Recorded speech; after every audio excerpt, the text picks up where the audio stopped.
காசை வாங்கி ஓட்ட நீயும் போட்டு விடாதே அம்மா போட்டு விடாதே.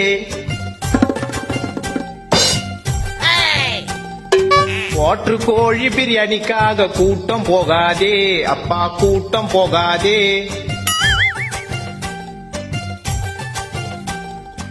5 வருஷத்துக்கு ஒரு முறை மாறும் ஆச்சி ஆச்சி, கண்ண முடின்னு ஓட்டு போடுறோம் மாத்தி மாத்தி.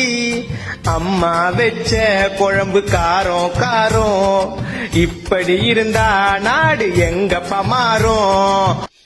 உள்ள யாருமா? வணக்கம். வர தேர்தல்ல மறக்காம எங்களுக்கு ஓட்டு போட்டுருங்க. ஐயா ஜெயிச்சாருனா மக்களுக்கு நிறைய நல்லது பண்ணுவாரு. ஓட்டு தானே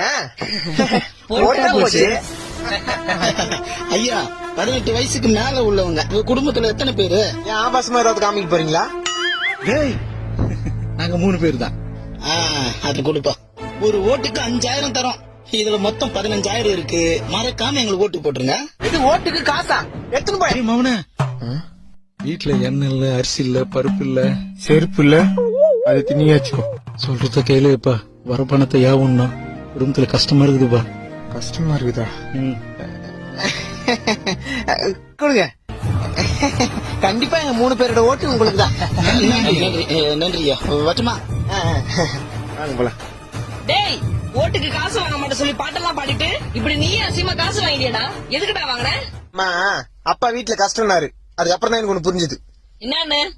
ஒரு குடும்பம் கஷ்டத்துல இருக்கும்போது ஓட்டுக்காக காசு வாங்குறது தப்பு இல்ல, ஏன்னா இது எல்லாமே நம்ம பணம் தான். ஆனா ஐயோ ஓட்டுக்கு காசு வாங்கிட்டுமே, காசு கொடுத்தவங்களுக்கு ஓட்டு போனவங்கிறது தான் தப்பு. இப்ப என்னதான் சொல்ல வர? என்னைக்குமே மக்களுக்கும் நாட்டுக்கும் நல்லது பண்ணுவாங்கன்ற நம்பிக்கை யார் மேல வருதோ அவங்களுக்கு தான் நம்ம போடணும் ஓட்டு. டேய் மகனே, நீ சொல்றது எதுவும் புரியாது. அப்ப காசு கொடுத்தவங்களுக்கு ஓட்டு போட மாட்டியா? முடியாது.